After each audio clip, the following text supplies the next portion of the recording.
એક જંગલમાં એક સાલક કાગડો અને એક શરારતી બંદર રહેતા હતા.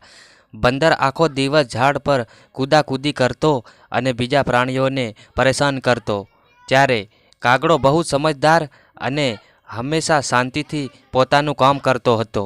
એક દિવસ ભારે ઉનાળો હતો. બંદરને ખૂબ જ તરસ લાગી હતી. તે પાણી પીવા માટે આખું જંગલ ફર્યો, પણ ક્યાંય પાણી ન મળ્યું. અંતે તે એક માટલું દેખાયું, પણ માટલામાં થોડુંક જ પાણી હતું અને બંદરનો હાથ અંદર જઈ શકતો ન હતો. ત્યારે કાગડો આવ્યો.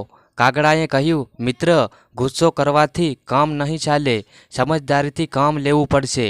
એમ કરી કાગડાએ નાના નાના કાંકરા ઉઠાવીને માટલામાં નાખવા શરૂ કર્યા. થોડા સમયમાં પાણી ઉપર આવી ગયું. બંદરે ખુશ થઈને પાણી પીધું. તેને પોતાની ભૂલ સમજાઈ ગઈ.